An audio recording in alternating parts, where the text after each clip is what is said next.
या व्हिडिओमध्ये आपण DMAR भरती 2025 साठी ऑगस्ट महिन्यातील परीक्षेच्या दृष्टिकोनातून महत्त्वाच्या असलेल्या सर्व चालू घडामोडी पाहणार आहोत।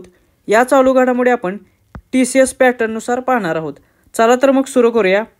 प्रश्न पहिला, 2025 सालचा रॅमन मॅग्सेस पुरस्कार कोणत्या भारतीय संस्थेला मिळाला? तर 2025 सालचा रॅमन मॅग्सेस पुरस्कार हा एज्युकेट गर्ल्स या भारतीय संस्थेला मिळालेला आहे। त्यामुळे प्रश्नाचे उत्तर आहे पर्याय क्रमांक 4 हा। आणि ही अशा प्रकारे पुरस्कार मिळणारी पहिली भारतीय संस्था आहे। त्याचबरोबर या संस्थेचे फाउंडर कोण आहे? तर ते आहेत सफीना हुसेन या। तर हा प्रश्न परीक्षेच्या दृष्टिकोनातून खूप महत्त्वाचा आहे। त्यानंतर प्रश्न दुसरा, 2025च्या राष्ट्रीय चित्रपट पुरस्कारांमध्ये सर्वोत्कृष्ट चित्रपटाचा पुरस्कार कोणत्या चित्रपटाला मिळाला? तर 2025 साली जो राष्ट्रीय चित्रपट महोत्सव म्हणजेच नॅशनल फिल्म अवॉर्ड्स जे पार पडलेले आहेत त्याच्यामध्ये सर्वोत्कृष्ट चित्रपटाचा पुरस्कार मिळालेला आहे 12th फेल या चित्रपटाला। त्यामुळे पर्याय क्रमांक 3 हे याचे उत्तर आहे। त्याचबरोबर परीक्षेमध्ये तुम्हाला सर्वोत्कृष्ट अभिनेता हा पुरस्कार कोणाला मिळाला असा देखील प्रश्न येऊ शकतो। तर सर्वोत्कृष्ट अभिनेत्याचा पुरस्कार मिळालेला आहे शाहरुख खान आणि विक्रांत मेसी। तर या दोन कलाकारांना हा पुरस्कार विभागून देण्यात आलेला आहे। त्याच्यानंतर सर्वोत्कृष्ट अभिनेत्री याच्यावर देखील तुम्हाला प्रश्न येऊ शकतो। तर सर्वोत्कृष्ट अभिनेत्रीचा पुरस्कार मिळालेला आहे राणी मुखर्जीला। तर ही देखील इन्फॉर्मेशन लक्षात ठेवा, याच्यावरती देखील प्रश्न येऊ शकतात। त्यानंतरचा प्रश्न आहे, भारताचा 89वा बुद्धिबळ ग्रँडमास्टर कोण झाला? तर भारताचा 89वा बुद्धिबळ ग्रँडमास्टर झालेला आहे रोहित कृष्ण एस हा। त्यामुळे या प्रश्नाचे उत्तर आहे पर्याय क्रमांक 4 हा। प्रश्न क्रमांक 4, न्यू डेव्हलपमेंट बँक चे व्हाईस प्रेसिडेंट आणि चीफ रिस्क ऑफिसर म्हणून कोणाची नियुक्ती करण्यात आलेली आहे? तर ब्रिक्स या देशांची जी बँक आहे न्यू डेव्हलपमेंट बँक याचे व्हाईस प्रेसिडेंट आणि चीफ रिस्क ऑफिसर म्हणून डॉक्टर राजीव रंजन यांची नियुक्ती करण्यात आलेली आहे। त्यामुळे पर्याय क्रमांक 2 हे याचे योग्य उत्तर आहे। प्रश्न क्रमांक 5, स्मार्ट सिटी इंडेक्स 2025 मध्ये कोणते शहर पहिल्या क्रमांकावर राहिलेले आहे? तर स्मार्ट सिटी इंडेक्स 2025 मध्ये हा जागतिक लेवलचा इंडेक्स आहे, लक्षात घ्या। याच्यामध्ये पहिल्या क्रमांकावर राहिलेले जे शहर आहे त्याचे नाव आहे झुरिच हे। त्यामुळे याचे उत्तर आहे पर्याय क्रमांक 1 हे। प्रश्न क्रमांक 6, संविधान 130वे विधेयक 2025 नुसार पंतप्रधान, मुख्यमंत्री, मंत्री यांना सलग किती दिवस ताब्यात ठेवल्यास म्हणजेच अटक करून ताब्यात ठेवल्यास पदावरून दूर करण्याची तरतूद केलेली आहे? तर हा प्रश्न परीक्षे दृष्टिकोनातून खूप महत्त्वाचा आहे। 130वे घटनादुरुस्ती विधेयक जे आहे 2025 ते परीक्षे दृष्टिकोनातून महत्त्वाचे आहे। याच्यावर 100% तुम्हाला प्रश्न विचारला जाईल। तर या विधेयकानुसार पंतप्रधान असतील, मुख्यमंत्री असतील किंवा संबंधित मंत्री असतील तर यांना सलग 30 दिवस जर अटक करून ताब्यामध्ये ठेवलं तर ते पदावरून दूर केले जातील। त्यामुळे पर्याय क्रमांक 2 हे याचे योग्य उत्तर आहे। परीक्षेमध्ये तुम्हाला हे जे 130वे घटनादुरुस्ती विधेयक आहे ते कोणी मांडले असा देखील प्रश्न येऊ शकतो। तर हे विधेयक हे देशाचे गृहमंत्री अमित शहा यांनी मांडलेले आहे। त्यामुळे हे देखील लक्षात ठेवा, याच्यावरती देखील तुम्हाला प्रश्न विचारला जाईल। त्यानंतर प्रश्न क्रमांक 7, ऑनलाईन गेमिंग प्रोत्साहन व नियमन विधेयक 2025 अंतर्गत खालीलपैकी कोणती बंदी घालण्यात आलेली आहे? तर ऑनलाईन मनी गेम्सवरती ऑनलाईन गेमिंग प्रोत्साहन व नियमन विधेयक 2025 अंतर्गत बंदी घालण्यात आलेली आहे। त्यामुळे या प्रश्नाचे जे उत्तर आहे ते पर्याय क्रमांक 3 आहे। हा देखील प्रश्न परीक्षे दृष्टिकोनातून महत्त्वाचा आहे। हे जे विधेयक आहे त्याच्या अंतर्गत शिक्षा किंवा दंड काय सांगितलेला आहे? तर याच्या अंतर्गत 3 वर्षापर्यंतची शिक्षा आहे आणि 1 कोटी रुपयेपर्यंतचा दंड या विधेयकामध्ये सांगितलेलं आहे, त्यामुळे हे देखील लक्षात ठेवा. याच्यावरती देखील तुम्हाला प्रश्न येऊ शकतो. प्रश्न क्रमांक 8, मिस युनिव्हर्स इंडिया 2025 हा किताब कोणाला मिळाला?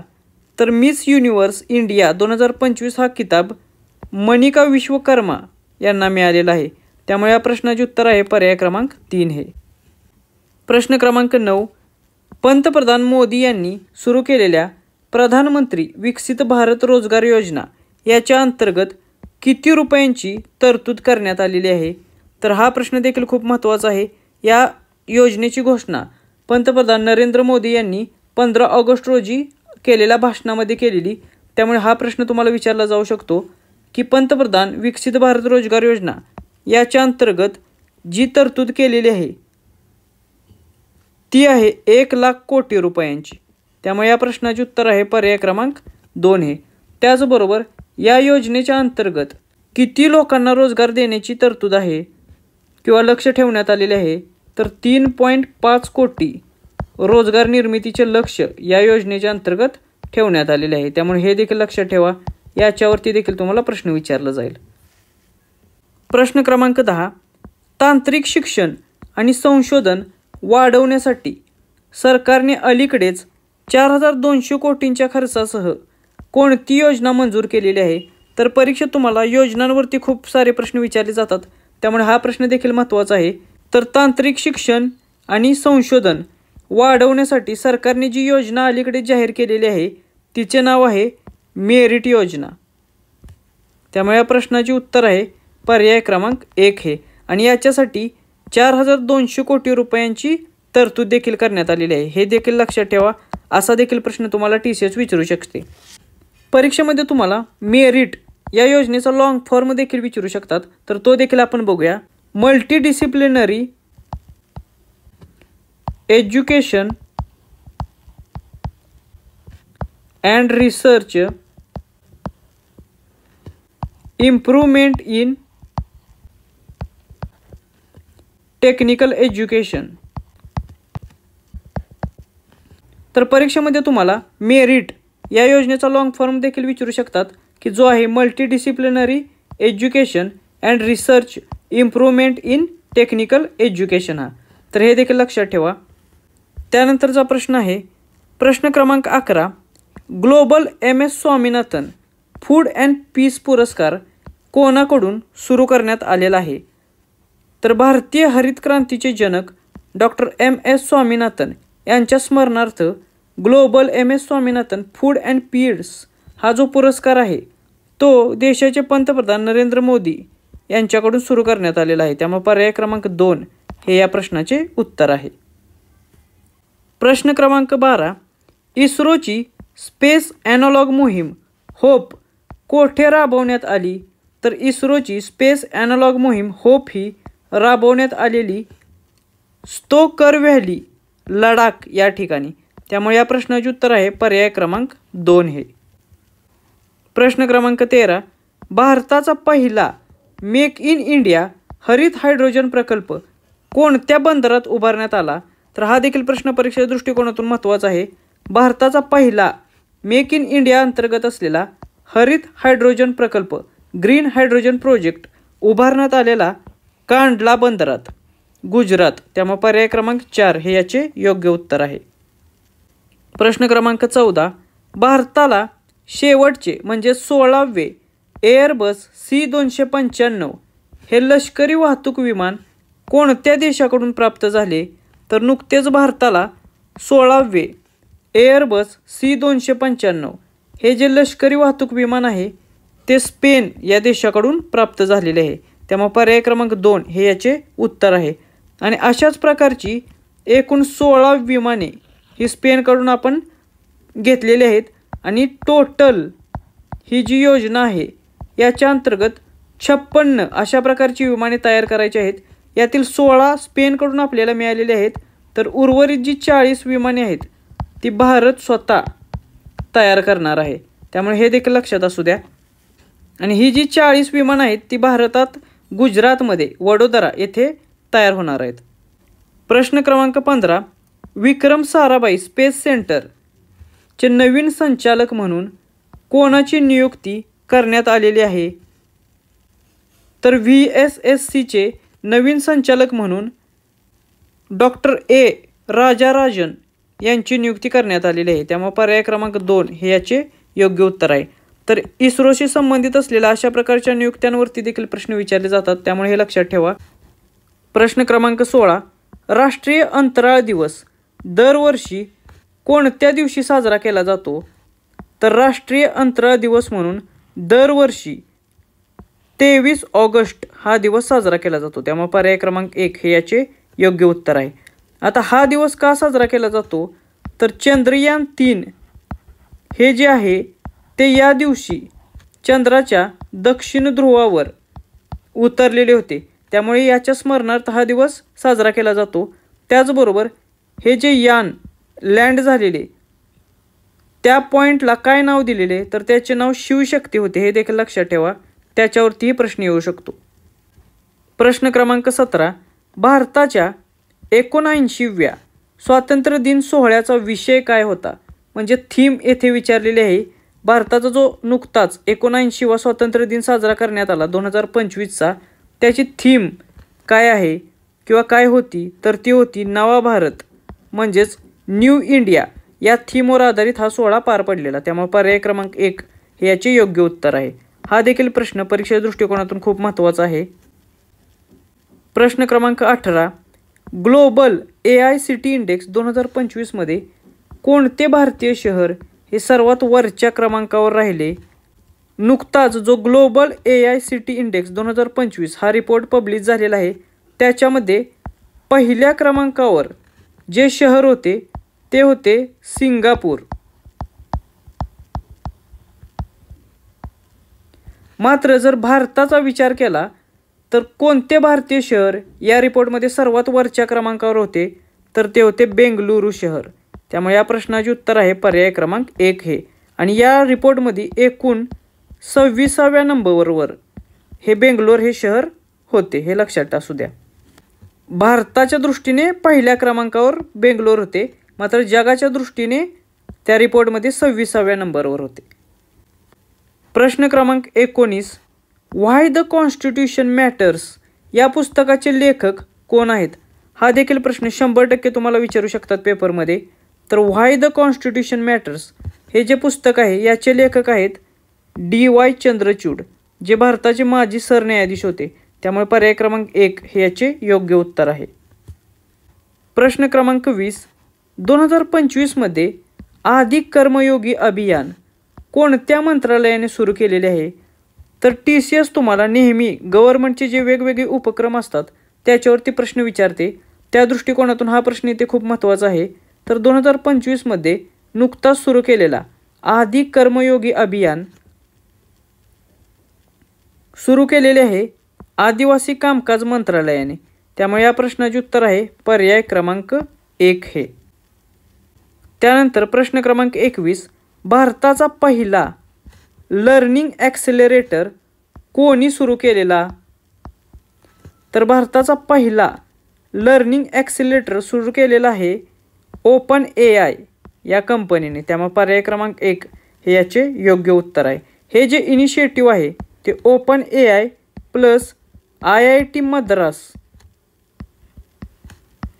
ही जी भारतीय IIT आहे या दोघांनी मिळून सुरू केलेलं आहे. त्यामुळे हे लक्षात ठेवा, IIT मद्रासवर देखील तुम्हाला प्रश्न येऊ शकतो. हा देखील प्रश्न खूप महत्त्वाचा आहे. केंद्रीय मंत्रिमंडळाने PM स्वनिधी योजनेचा विस्तार कोणत्या तारखेपर्यंत मंजूर केलेला आहे? तर ही जी योजना आहे PM स्वनिधी योजना ही तशी खूप जुनी योजना आहे, म्हणजेच 2020ची योजना आहे. मात्र ही सध्या चर्चेत का आली? कारण या योजनेचा विस्तार म्हणजे एक्सटेन्शन केलेले आहे आणि ते एक्सटेन्शन 31 मार्च 2030 पर्यंत केलेलं आहे. त्यामुळे पर्याय क्रमांक 1 हे याचे उत्तर आहे. मात्र परीक्षेत तुम्हाला असा प्रश्न विचारण्याची शक्यता खूप जास्त आहे की PM स्वनिधी या योजनेचा फुल फॉर्म काय आहे, कारण ही सध्या चर्चेत असलेली योजना आहे. त्यामुळे याचा फुल फॉर्म काय होतो ते आपण बघूया. तर याचा फुल फॉर्म आहे प्राईम मिनिस्टर स्ट्रीट वेंडर्स आत्मनिर्भर निधी. प्राईम मिनिस्टर स्ट्रीट वेंडर्स आत्मनिर्भर निधी म्हणजे स्वनिधी योजनेचा फुल फॉर्म आहे. त्यामुळे हे देखील लक्षात ठेवा. हा फुल फॉर्म TCSने तलाठी भरतीला विचारलेला आहे, त्यामुळे आत्ता देखील ते पुन्हा विचारू शकतात, त्यामुळे लक्षात ठेवा. त्यानंतर प्रश्न क्रमांक 23, आंतरराष्ट्रीय नाणेनिधी म्हणजेच IMF मध्ये कार्यकारी संचालक म्हणून कोणाची नियुक्ती करण्यात आलेली आहे? तर डॉक्टर उर्जित पटेल यांची IMF मध्ये कार्यकारी संचालक म्हणून नियुक्ती करण्यात आलेली आहे. त्यामुळे पर्याय क्रमांक 3 हे या प्रश्नाचे योग्य उत्तर आहे. नियुक्तीच्या संदर्भात ही खूप महत्त्वाची इन्फॉर्मेशन आहे, हे लक्षात ठेवा. प्रश्न क्रमांक 24, राज्य ऊर्जा कार्यक्षमता निर्देशांक 2024च्या 6व्या आवृत्तीचे प्रकाशन कोणी केले? तर राज्य ऊर्जा कार्यक्षमता निर्देशांक 2024 हा जो निर्देशांक आहे तो ऊर्जा मंत्रालयामार्फत प्रकाशित केला जातो. त्यामुळे पर्याय क्रमांक 1 हे याचे योग्य उत्तर आहे. त्याचबरोबर हा जो निर्देशांक आहे तो कोण तयार करतं? तर BEE म्हणजेच ब्युरो ऑफ एनर्जी इफिशियन्सी यांच्यामार्फत हा निर्देशांक तयार केला जातो. आणि हा जो निर्देशांक आहे 2024चा, त्याच्यामध्ये पहिल्या क्रमांकावर कोणते राज्य आहे? तर ते आहे महाराष्ट्र राज्य. त्यामुळे 3 MCQ इथे तुमचे तयार होतात की हा निर्देशांक कोण तयार करतं? तर BEE bureau of energy efficiency तयार करते. या निर्देशांकामध्ये पहिल्या नंबरवर कोण आहे? तर महाराष्ट्र आहे. आणि कोण प्रकाशन याचे करते? तर ऊर्जा मंत्रालय प्रकाशन करते. त्यामुळे हे देखील लक्षात ठेवा, याच्यावरतीही प्रश्न येऊ शकतो. प्रश्न क्रमांक 25, महिलांसाठी सर्वात सुरक्षित शहर म्हणून नारी 2025 या निर्देशांकात कोणते शहर सर्वात वरच्या क्रमांकावर आहे? तर हा प्रश्न देखील परीक्षे दृष्टिकोनातून खूप महत्त्वाचा आहे. महिलांसंबंधित अशा काही गोष्टी असतील तर त्याच्यावरती प्रश्न विचारण्याची शक्यता खूप जास्त असते. तर महिलांच्या दृष्टिकोनातून सर्वात सुरक्षित शहर म्हणून नारी 2025 हा जो निर्देशांक आहे याच्यामध्ये कोहिमा हे शहर सर्वात वरच्या क्रमांकावर ठरलेले आहे. त्यामुळे पर्याय क्रमांक 3 हे याचे योग्य उत्तर आहे. हे कोणत्या राज्यातील शहर आहे? तर हे नागालँड या राज्यातील शहर आहे, हे आपल्याला माहीत आहे. तर याच्यावरही प्रश्न येऊ शकतो तुम्हाला. आणि हा जो निर्देशांक आहे नारी 2025 हा कोण जाहीर करतं? तर नॅशनल कमिशन फॉर वुमेन म्हणजे राष्ट्रीय महिला आयोगामार्फत हा निर्देशांक जारी केला जातो. त्यामुळे हे देखील लक्षात ठेवा. प्रश्न क्रमांक 26, मोबाईल डिव्हाइससाठी भारताचा पहिला टेम्पर्ड ग्लास कारखाना कोठे सुरू करण्यात आला? तर नोएडा येथे मोबाईल डिव्हाइससाठी पहिला टेम्पर्ड कारखाना सुरू करण्यात आलेला आहे. त्यामुळे पर्याय क्रमांक 2 हे याचे योग्य उत्तर आहे. प्रश्न क्रमांक 27, टोल प्लाझा कामगारांच्या मुलांसाठी प्रोजेक्ट आरोहण हे कोणी सुरू केलेले आहे? तर हा देखील प्रश्न परीक्षे दृष्टिकोनातून महत्त्वाचा आहे. तर जे टोल प्लाझावरती टोल नाक्यावरती काम करणारे कामगार आहेत त्यांच्या मुलांसाठी आरोहण या नावाने एक प्रोजेक्ट सुरू करण्यात आलेला आहे. आणि हा प्रोजेक्ट NHAI म्हणजेच नॅशनल हायवे ऑथॉरिटी ऑफ इंडियाने सुरू केलेला आहे. त्यामुळे पर्याय क्रमांक 2 हे याचे योग्य उत्तर आहे. प्रश्न क्रमांक 28, 68वी कॉमनवेल्थ संसदीय परिषद 2025 कुठे होणार आहे? तर ही जी परिषद आहे ती ब्रिजटाउन बार्बाडोस या देशामध्ये होणार आहे. त्यामुळे पर्याय क्रमांक 4 हे याचे योग्य उत्तर आहे. ही जी संसदीय परिषद आहे कॉमनवेल्थ संसदीय परिषद याच्यामध्ये भारतातर्फे लोकसभेचे अध्यक्ष ओम बिर्ला हे सहभागी होणार आहेत. त्यामुळे हे देखील लक्षात ठेवा, हा देखील प्रश्न तुम्हाला विचारू शकतात ते. ड्युरँड कप 2025चा विजेता संघ कोणता ठरलेला आहे? तर ड्युरँड कप ही जी स्पर्धा आहे ही परीक्षे दृष्टिकोनातून महत्त्वाची आहे आणि ही स्पर्धा फुटबॉल या खेळाशी संबंधित आहे. तर याच्यावरती देखील TCSने खूप वेळा प्रश्न विचारलेला आहे की ड्युरँड कप ही कशाशी संबंधित आहे? तर ती फुटबॉल या खेळाशी संबंधित आहे. आणि 2025चा विजेता ठरलेला संघ आहे नॉर्थ ईस्ट युनायटेड हा. त्यामुळे पर्याय क्रमांक 1 हे याचे योग्य उत्तर आहे. प्रश्न क्रमांक 30, 2025 आशियाई शूटिंग चॅम्पियनशिपमध्ये सर्वाधिक पदके कोणत्या देशाने जिंकलेली आहेत? तर अशा प्रकारचे प्रश्न खूप वेळा TCS विचारते. त्यामुळे 2025ची आशियाई शूटिंग चॅम्पियनशिपमध्ये सर्वाधिक पदके जिंकलेला देश आहे भारत हा. त्यामुळे पर्याय क्रमांक 2 हे याचे योग्य उत्तर आहे. आणि भारताने जर अशा प्रकारे इंटरनॅशनल लेवलला जर चांगली कामगिरी केलेली असली तर TCS त्याच्यावरती नक्की प्रश्न विचारताना दिसते. त्यामुळे हे लक्षात ठेवा. त्याचबरोबर भारताने एकूण किती पदके जिंकलेली आहेत? तर एकूण 99 पदके जिंकलेली आहेत. आणि या 99 पदकांपैकी 50 गोल्ड मेडल आहेत. त्यामुळे हे देखील लक्षात ठेवा. असाही प्रश्न ते विचारू शकतात. प्रश्न क्रमांक 31. श्रमश्री ही जी योजना आहे ती कोणत्या राज्याने सुरू केलेली आहे? तर पश्चिम बंगालच्या मुख्यमंत्री ममता बॅनर्जींनी श्रमश्री ही जी योजना आहे ती सुरू केलेली आहे. त्यामुळे पर्याय क्रमांक 4 हे याचे योग्य उत्तर आहे. प्रश्न क्रमांक 32. 2036 पर्यंत शुक्र ग्रहावर जाण्यासाठी व्हेनेरा डी हे मिशन कोणत्या देशाकडून लॉन्च केले जाईल? तर 2036 पर्यंत शुक्र या ग्रहावर जाण्यासाठी व्हेनेरा डी हे मिशन लॉन्च केले जाणार आहे रशिया या देशामार्फत. त्यामुळे पर्याय क्रमांक 1 हे याचे योग्य उत्तर आहे. प्रश्न क्रमांक 33. राष्ट्रीय राजधानी क्षेत्रात रस्त्यावरील कुत्र्यांना हटवण्यासाठी कोणी स्वफूर्त म्हणजेच सुमोटो निर्देश जारी केलेला आहे? तर रस्त्यावरील जी भटकी कुत्रे आहेत त्यांना हटवण्यासाठी सुमोटो जारी केलेला आहे भारताच्या सर्वोच्च न्यायालयाने म्हणजे सुप्रीम कोर्टाने. त्यामुळे या प्रश्नाचे उत्तर आहे पर्याय क्रमांक 1 हे. हा देखील प्रश्न परीक्षे दृष्टिकोनातून खूप महत्त्वाचा आहे. प्रश्न क्रमांक 34. कर्नाटकमधील कोणत्या महिला स्वसहाय्यता गटाने म्हणजेच सेल्फ हेल्प ग्रुपने UNDP इक्वेटर पुरस्कार 2025 जिंकलेला आहे? तर हा जो पुरस्कार आहे UNDP इक्वेटर पुरस्कार 2025 याला Nobel prize for biodiversity conservation म्हणून देखील ओळखले जाते. आणि हा एक खूप महत्त्वाचा पुरस्कार आहे. त्यामुळे याच्यावरती देखील तुम्हाला प्रश्न येऊ शकतो. त्यामुळे हा जो पुरस्कार आहे तो जिंकलेला आहे बीबी फातिमा महिला सेल्फ हेल्प ग्रुप. त्यामुळे पर्याय क्रमांक 2 हे याचे योग्य उत्तर आहे. हे लक्षात ठेवा नाव. याच्यावरती तुम्हाला 100% प्रश्न येऊ शकतो. प्रश्न क्रमांक 35. श्रेष्ठ निर्देशांक कोणत्या मंत्रालयाने सुरू केलेला आहे? तर हा जो प्रश्न आहे तो आहे असा MPSCने एकदा पाठीमागे विचारलेला आहे की श्रेष्ठ हा निर्देशांक कोणत्या मंत्रालयामार्फत जारी केलेला आहे? तर तो आहे आरोग्य मंत्रालयामार्फत. त्यामुळे पर्याय क्रमांक 1 हे याचे योग्य उत्तर आहे. तर याच्यामार्फत काय मोजलं जातं? तर प्रत्येक राज्यातील हेल्थकेअर सिस्टीम जी आहे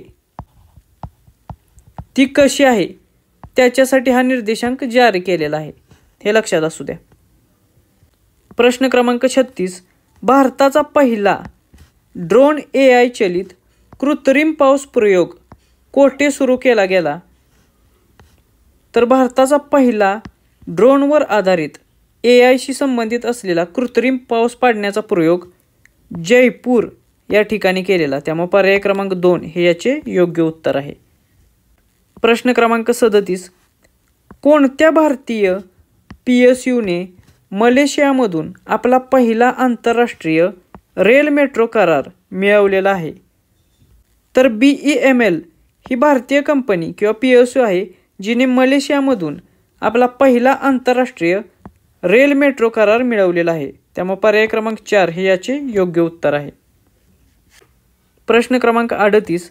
भारताची पहिली प्राणी स्टेम सेल बायोबँक कोणत्या मंत्र्यांद्वारे उद्घाटित करण्यात आली? तर प्राणी स्टेम सेल बायोबँक अशा प्रकारची पहिलीच बायोबँक भारतामध्ये स्थापित करण्यात आलेली आहे आणि त्याचे उद्घाटन डॉक्टर जितेंद्र सिंग यांच्या हस्ते करण्यात आलेले आहे. त्यामुळे पर्याय क्रमांक 1 हे या प्रश्नाचे योग्य उत्तर आहे. आणि ही जी स्टेम सेल बायोबँक आहे ती कोठे आहे असा देखील प्रश्न येऊ शकतो, तर ती आहे हैदराबाद या ठिकाणी. तर हे शहर देखील लक्षात ठेवा. अशा प्रकारचा प्रश्न तुम्हाला ते विचारू शकतात. प्रश्न क्रमांक 39, कोणत्या स्मॉल फायनान्स बँकेला सार्वत्रिक बँकेत म्हणजेच युनिव्हर्सल बँक म्हणून रूपांतर करण्यासाठी RBIची पहिली मान्यता मिळालेली आहे? तर अशी कोणती पहिली बँक ठरलेली आहे जिला RBIने सार्वत्रिक बँकेत रूपांतरित करण्याची परमिशन दिलेली आहे स्मॉल फायनान्स बँकेतून?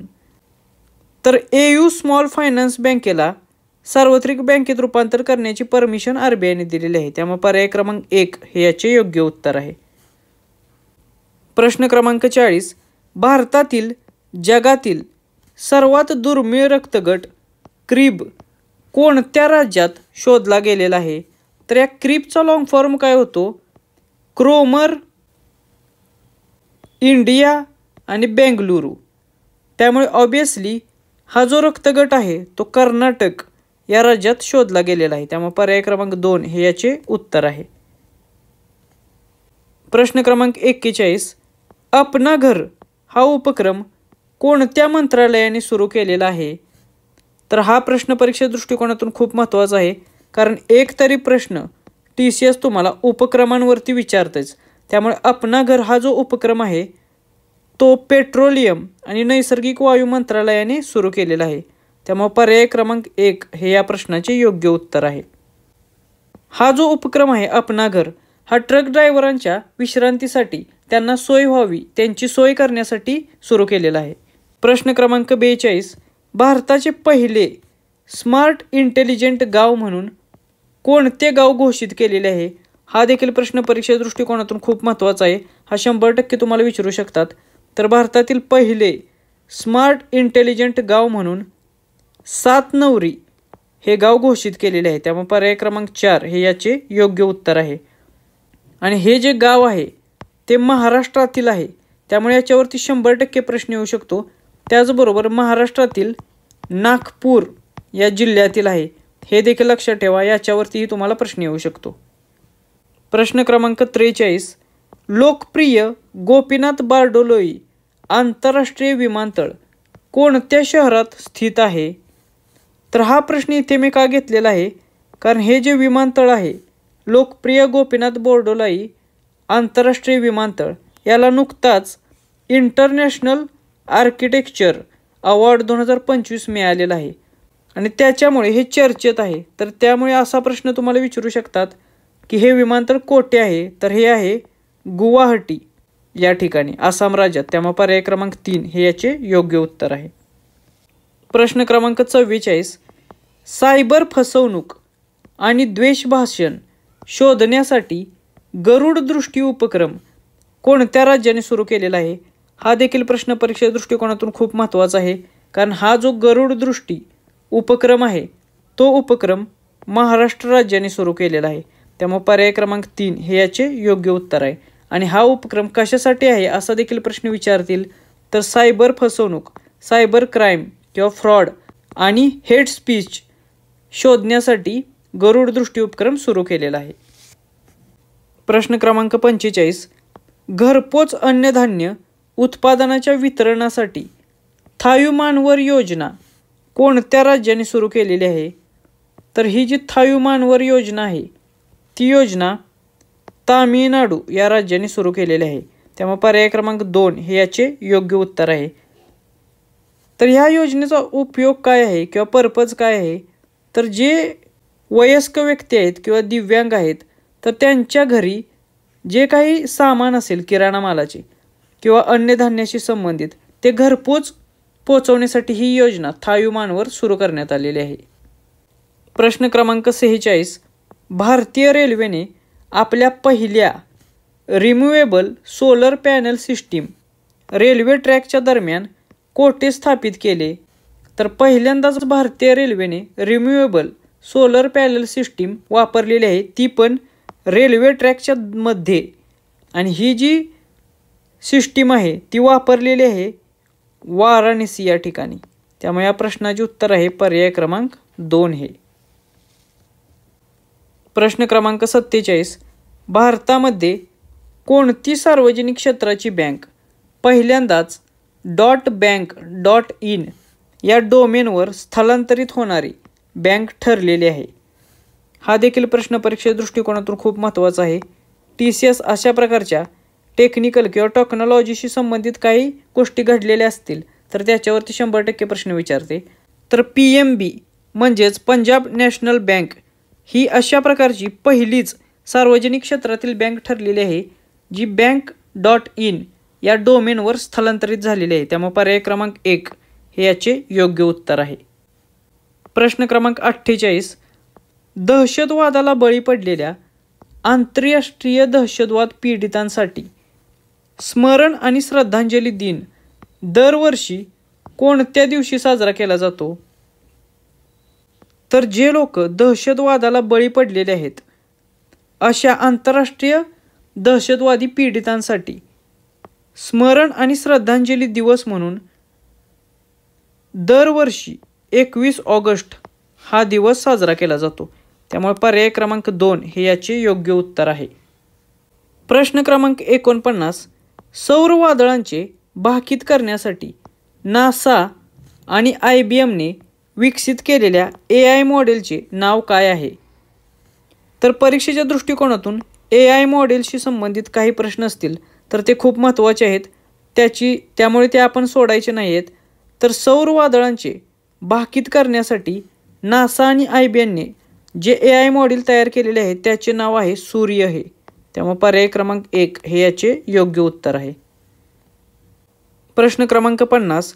ऑगस्ट 2025 मध्ये कोणत्या देशाने आंतरराष्ट्रीय बिग कॅट अलायन्समध्ये अलीकडेच प्रवेश केलेला आहे? तर सुरुवातीला आपण ही आंतरराष्ट्रीय बिग कॅट अलायन्स काय आहे ते समजून घेऊया. ही जी अलायन्स आहे याची सुरुवात देशाचे पंतप्रधान नरेंद्र मोदींनी 2023 मध्ये केलेली. याचे हेडक्वार्टर देखील आपल्या देशातच आहे, नवी दिल्ली या ठिकाणी. आणि ही जी इंटरनॅशनल बिग कॅट अलायन्स आहे याच्यामध्ये वाघ, सिंह किंवा बिबट्या यासारखे जे 7 प्रकारचे प्राणी आहेत त्या 7 प्रकारच्या प्राण्यांचे कन्झर्वेशन करण्यासाठी ही अलायन्स तयार केलेली आहे. आणि या अलायन्समध्ये अलीकडेच नेपाळ या देशाने देखील प्रवेश केलेला आहे. त्यामुळे पर्याय क्रमांक 1 हे याचे योग्य उत्तर आहे. आणि सध्या याच्यामध्ये एकूण 16 देश आहेत हे देखील लक्षात असू द्या. असा देखील प्रश्न येऊ शकतो. प्रश्न क्रमांक 51. Succession of the successful the flight out of the new India या पुस्तकाचे लेखक कोण आहेत? तर TCSच्या दृष्टिकोनातून लेखक आणि पुस्तके हा खूप महत्त्वाचा टॉपिक आहे.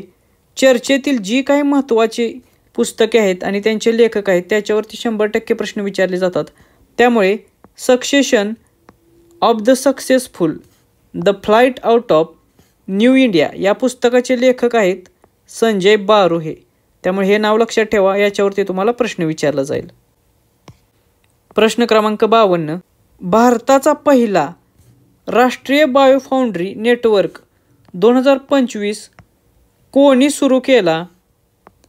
तर भारताचा पहिला राष्ट्रीय बायोफाउंड्री नेटवर्क 2025 सुरू केलेला आहे डॉक्टर जितेंद्र सिंग यांनी.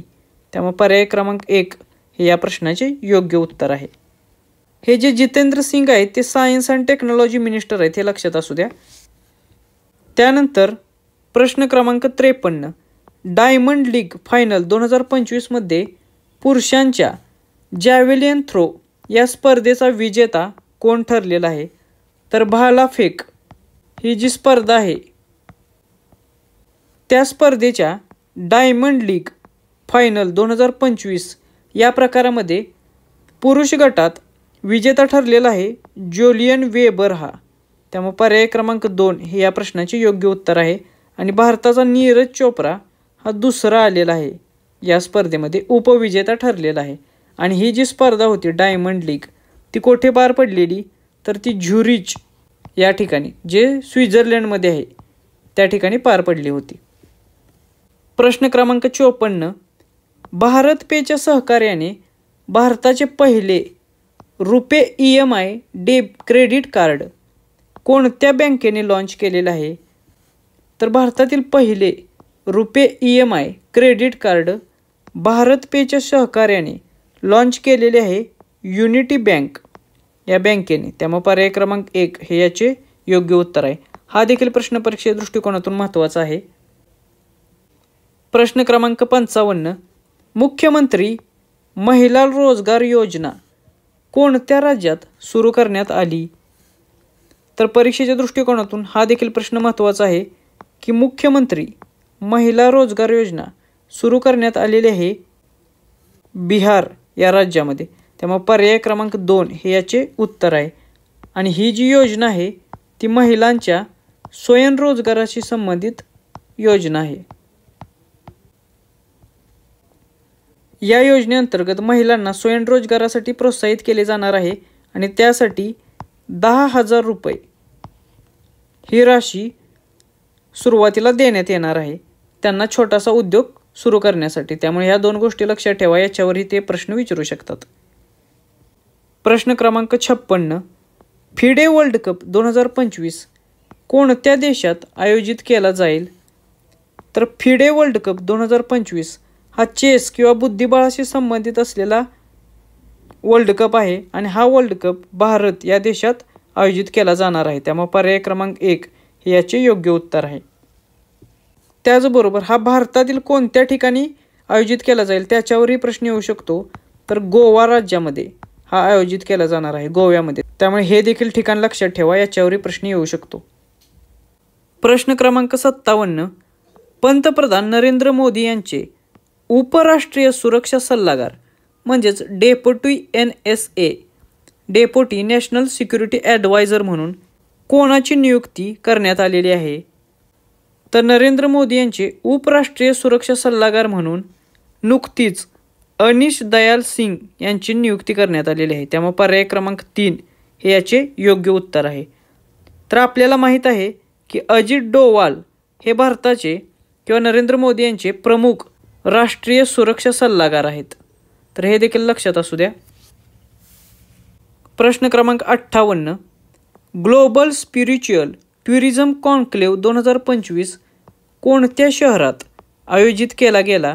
तर जेव्हा अशा प्रकारचा इंटरनॅशनल कॉन्क्लेव्ह किंवा परिषद भारतामध्ये आयोजित होतो तर तेव्हा त्याच्यावरती प्रश्न विचारण्याची शक्यता खूप जास्त असते.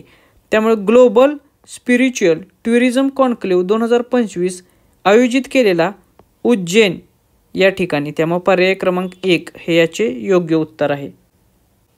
प्रश्न क्रमांक 59 भारताचे पहिले पूर्णपणे डिजिटल साक्षर राज्य कोणते आहे? तर हा प्रश्न पूर्वी विचारलेला आहे, त्यामुळे पुन्हा एकदाही विचारू शकतात. खूप महत्त्वाचा प्रश्न आहे. तर भारतातील पहिले पूर्णपणे डिजिटली साक्षर असलेले राज्य आहे केरळ हे. त्यामुळे पर्याय क्रमांक 2 हे याचे योग्य उत्तर आहे. प्रश्न क्रमांक 60 पंतप्रधान मोदी यांनी सेमिकॉन इंडिया 2025चे कोणत्या शहरात उद्घाटन केलेले आहे? तर नरेंद्र मोदींनी नुकतेच सेमिकॉन इंडिया 2025चे उद्घाटन केलेले आहे आणि ते नवी दिल्ली या ठिकाणी केलेले. त्यामुळे पर्याय क्रमांक 3 हे याचे योग्य उत्तर आहे. प्रश्न क्रमांक 61 भारताच्या अग्नि 5 या न्यूक्लिअर क्षमतेच्या इंटरमिडिएट रेंज बॅलिस्टिक क्षेपणास्त्राची स्ट्राईक रेंज किती आहे? तर अशा प्रकारचा संरक्षण क्षेत्राशी संबंधित असलेला प्रश्न देखील TCS तुम्हाला विचारते. तर अग्नि 5 या बॅलिस्टिक मिसाईलची रेंज आहे 5000 किलोमीटरपेक्षा जास्त. त्यामुळे पर्याय क्रमांक 3 हे याचे योग्य उत्तर आहे. प्रश्न क्रमांक 62 सद्भावना दिवस 2025 कोणत्या दिवशी साजरा केला जातो? तर सद्भावना दिवस 2025 हा जो साजरा करण्यात आला तो 20 ऑगस्ट 2025 या दिवशी. त्यामुळे पर्याय क्रमांक 4 हे या प्रश्नाचे योग्य उत्तर आहे. हा देखील प्रश्न परीक्षे दृष्टिकोनातून खूप महत्त्वाचा आहे. हा प्रश्न देखील काही वेगवेगळ्या परीक्षांमध्ये विचारून झालेला आहे. त्यामुळे ही तारीख लक्षात ठेवा. सद्भावना दिवस 20 ऑगस्ट. सद्भावना दिवस का साजरा केला जातो किंवा याचे महत्त्व काय? तर या दिवशी देशाचे माजी पंतप्रधान राजीव गांधी यांचा जन्म झालेला किंवा त्यांचा जन्मदिवस आहे म्हणून हा सेलिब्रेट केला जातो, सद्भावना दिवस म्हणून. प्रश्न क्रमांक 63, सभासार AI टूल कोणत्या मंत्रालयाने सुरू केलेले आहे? तर सभासार या नावाचे AI टूल हे पंचायत राज मंत्रालयाने सुरू केलेले आहे. त्यामुळे पर्याय क्रमांक 1 हे या प्रश्नाचे योग्य उत्तर आहे. प्रश्न क्रमांक 64, सततच्या हायवे प्रवासासाठी NHAI फास्टॅग वार्षिक पासची किंमत किती आहे? तर सतत जे हायवेचा प्रवास करतात त्यांच्यासाठी एक नवीन स्कीम NHAI फास्टॅगने वार्षिक पासच्या स्वरूपात आणलेली आहे आणि या वार्षिक पासची किंमत आहे 3000 रुपये एवढी. त्यामुळे पर्याय क्रमांक 3 हे याचे योग्य उत्तर आहे. प्रश्न क्रमांक 65, स्लिनेक्स 25 हा द्विपक्षीय नौसैनिक सराव भारत आणि कोणत्या देशामध्ये होतो? तर परीक्षेच्या दृष्टिकोनातून सर्व लष्करी सराव खूप महत्त्वाचे आहेत कारण त्याच्यावरती प्रश्न विचारले जातात. तर स्लिनेक्स 25 हा जो द्विपक्षीय सराव आहे नौसैनिकांचा म्हणजे नेव्हल एक्सरसाइज जी आहे ती भारत आणि श्रीलंका या देशाच्या दरम्यान पार पडते. त्यामुळे पर्याय क्रमांक 1 हे याचे योग्य उत्तर आहे. प्रश्न क्रमांक 66, महत्त्वाच्या संस्थांना देशी तंत्रज्ञानाद्वारे सुरक्षित करण्यासाठी मिशन सुदर्शन चक्र ची घोषणा कोणी केली? तर हा देखील प्रश्न खूप महत्त्वाचा आहे. याच्यावरती देखील तुम्हाला पेपरमध्ये प्रश्न विचारला जाऊ शकेल की मिशन सुदर्शन चक्र काय आहे? तर देशातील जे काही महत्त्वाचे एअरपोर्ट्स आहेत किंवा देशातील जी महत्त्वाची लष्करी ठिकाणे आहेत त्याचबरोबर महत्त्वाचे इन्फ्रास्ट्रक्चर्स आहेत, महत्त्वाच्या संस्था आहेत किंवा बेसिकली ज्या महत्त्वाच्या बिल्डिंग्स आहेत त्यांना सुरक्षित ठेवण्यासाठी अटॅक्सपासून एअर अटॅक्सपासून मिशन सुदर्शन चक्र याची घोषणा 15 ऑगस्टला देशाचे पंतप्रधान नरेंद्र मोदी यांनी केलेली आहे. त्यामुळे या प्रश्नाचे उत्तर आहे पर्याय क्रमांक 3 हे. प्रश्न क्रमांक 67, अलीकडेच भारतीय रेल्वेने चाचणी घेतलेल्या आशियातील सर्वात लांब मालगाडीचे नाव काय आहे? तर हा देखील प्रश्न परीक्षा दृष्टिकोनातून महत्त्वाचा आहे. तर आशियातील सर्वात लांब मालगाडीचे नाव आहे रुद्रास्त्र हे. त्यामुळे या प्रश्नाचे उत्तर आहे पर्याय क्रमांक 1 हे. आणि ही रुद्रास्त्र मालगाडी जवळपास 4.5 किलोमीटर लांब आहे आणि याला 354 डबे आहेत. त्यामुळे हे देखील लक्षात ठेवा, याच्यावरती देखील तुम्हाला प्रश्न विचारला जाऊ शकतो. प्रश्न क्रमांक 68, भारताचे पहिले संपूर्णपणे सौर ऊर्जेवर चालणारे विधानसभेचे सभागृह कोणते ठरलेले आहे? तर भारतातील अशी कोणती विधानसभा आहे जी संपूर्णपणे सौर ऊर्जेवर चालत आहे? तर त्या विधानसभेचे नाव आहे दिल्ली विधानसभा आणि ही अशा प्रकारची पहिलीच विधानसभा ठरलेली आहे. त्यामुळे पर्याय क्रमांक 2 हे याचे योग्य उत्तर आहे. प्रश्न क्रमांक 69, इंडसइंड बँकेने आपला नवीन व्यवस्थापकीय संचालक आणि CEO म्हणून कोणाची नियुक्ती केलेली आहे? तर इंडसइंड या बँकेने आपला नवीन MD आणि CEO म्हणून राजीव आनंद यांची नेमणूक केलेली आहे. त्यामुळे पर्याय क्रमांक 2 हे याचे उत्तर आहे. प्रश्न क्रमांक 70, कोणता देश जगातील 5वा सर्वात मोठा विमान बाजार बनलेला आहे? तर जगातील सर्वात मोठा 5व्या क्रमांकाचा विमान बाजार बनलेला आहे भारत हा देश. त्यामुळे पर्याय क्रमांक 3 हे याचे योग्य उत्तर आहे. प्रश्न क्रमांक 71, मुलींसाठी भारताची पहिली फिफा टॅलेंट अकॅडमी कोणत्या शहरात सुरू केली गेली? तर मुलींसाठी डेडिकेटेड असलेली भारतातील पहिली फिफा टॅलेंट अकॅडमी सुरू करण्यात आलेली आहे हैदराबाद या शहरामध्ये. त्यामुळे पर्याय क्रमांक 2 हे या प्रश्नाचे योग्य उत्तर आहे. प्रश्न क्रमांक 72, the rise of the hitman the Rohit Sharma story या पुस्तकाचे लेखक कोण आहे? हा देखील प्रश्न परीक्षे दृष्टिकोनातून महत्त्वाचा आहे. तर आर कौशिक यांनी the rise of the hitman the Rohit Sharma story हे पुस्तक लिहिलेले आहे. त्यामुळे पर्याय क्रमांक 4 हे या प्रश्नाचे योग्य उत्तर आहे. आपण जी सर्व पुस्तके आणि लेखके घेत आहोत ती परीक्षेच्या दृष्टिकोनातून खूप महत्त्वाची आहे, कारण कोणत्याही पुस्तकावरती आणि त्याच्या लेखकावरती तुम्हाला प्रश्न विचारला जाऊ शकतो. त्यामुळे सर्व पुस्तके आणि लेखके व्यवस्थित लक्षात ठेवा. प्रश्न क्रमांक 73, द कॉन्शियस नेटवर्क या पुस्तकाचे लेखक कोण आहेत? तर द कॉन्शियस नेटवर्क या पुस्तकाचे लेखक आहेत सुक्ता श्रीनिवास राजूये. त्यामुळे या प्रश्नाचे उत्तर आहे पर्याय क्रमांक 1 हे. त्यामुळे हा देखील प्रश्न खूप महत्त्वाचा आहे. प्रश्न क्रमांक 74, जागतिक पातळीवरती मासेमारी उत्पादनात कोणता देश दुसऱ्या क्रमांकावर आहे? तर जागतिक पातळीवरती मासेमारी उत्पादनात दुसऱ्या क्रमांकावर असलेला देश आहे भारत हा. त्यामुळे या प्रश्नाचे उत्तर आहे पर्याय क्रमांक 1 हे. अशा प्रकारचे प्रश्न TCSने खूप वेळा विचारलेले आहेत. त्यामुळे हा खूप महत्त्वाचा प्रश्न आहे, लक्षात ठेवा. प्रश्न क्रमांक 75, भारतीय नौदल अकॅडमीच्या कमांडंटपदी कोणाची नेमणूक झालेली आहे? तर भारतीय नौदल अकॅडमीच्या कमांडंटपदी नेमणूक करण्यात आलेली आहे मनीष चड्डा यांची. त्यामुळे या प्रश्नाचे उत्तर आहे पर्याय क्रमांक 2 हे. ही जी अकॅडमी आहे ही कोणत्या ठिकाणी आहे? तर ही आहे केरळ या राज्यामध्ये. प्रश्न क्रमांक 76, vice chief of army staff म्हणून कोणाची नेमणूक झालेली आहे? तर vice chief of army staff म्हणून नेमणूक करण्यात आलेली आहे पुष्पेंद्र सिंग यांची. त्यामुळे पर्याय क्रमांक 1 हे याचे योग्य उत्तर आहे. प्रश्न क्रमांक 77, विभाजन भयावह स्मृती दिन कधी साजरा केला जातो? तर विभाजन भयावह स्मृती दिन साजरा केला जातो 14 ऑगस्ट रोजी. त्यामुळे पर्याय क्रमांक 3 हे याचे योग्य उत्तर आहे. तर ज्यावेळी या देशाचे पार्टिशन झाले तर त्याच्या कटू आठवणी ज्या होत्या त्याच्याशी संबंधित हा दिवस साजरा केला जातो.